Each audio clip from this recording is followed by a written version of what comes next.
এই দেশ থেকে শুধু আওয়ামী লীগ গিয়েছে, তার সমস্ত অপরাধ রয়ে গেছে। কারণ অপরাধ আওয়ামী লীগ করেনি, অপরাধ করেছে বাংলাদেশি মানুষ। অপরাধ বিএনপি করছে না, অপরাধ করছে বাংলাদেশের মানুষ। বিএনপি 15 বছর ছিল না, অপরাধ ছিল, আওয়ামী লীগ ছিল। এই আওয়ামী লীগ চলে গিয়েছে, অপরাধ রয়ে গেছে। সবাই বলছে বিএনপি করতেছে, আমি বলছি বিএনপিও করে না, আওয়ামী লীগও করে না, বাংলাদেশের বাংলাদেশিরা করে অপরাধ। মায়ের ছেলে করে, স্ত্রীর স্বামী করে, ছেলের বাবা করে, মেয়ের বাবা করে, জামাইয়ের শ্বশুর করে, ভাতিজার চাচা করে, ভাগিনার মামা করে, মামার ভাগিনা করে। এই দেশে আমরা বাংলাদেশিরা অপরাধী, কোন দল অপরাধী নেই দেশে।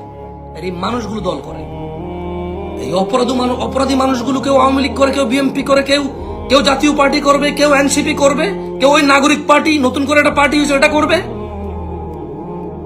বাংলাদেশের মানুষ করবে এই পার্টিগুলা। এরপর দোষ দেবে বিএনপি, দোষ দেবে আওয়ামী লীগ, দোষ দেবে এনসিপি, দোষ দেবে জাতীয় পার্টি, দোষ দেবে জামাত ইসলাম, দোষ দেবে হেফাজত ইসলাম। অথচ মানুষগুলো দোষী। মানুষ দলের কি বিচার হবে নাকি? 10 কোটি, 5 কোটি, 1 কোটি, 2 কোটি, 4 কোটি মানুষ দিয়ে দল, এত দলের বিচার করবে কে? মানুষগুলোর বিচারের আওতায় আনা উচিত,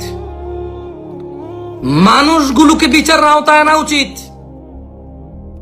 দল নিয়ে কথা বললে দল বলবে যে আমরা ওকে বহিষ্কার করে দিয়েছি।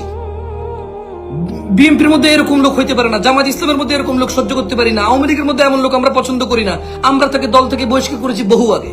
ব্যাস, দল বেঁচে গেল, দল বেঁচে গেল। পুলিশ করলে পুলিশ বলবে আমরা তোকে বরখাস্ত করেছি, আর্মি করলে আর্মি আমরা তোকে বরখাস্ত করেছি।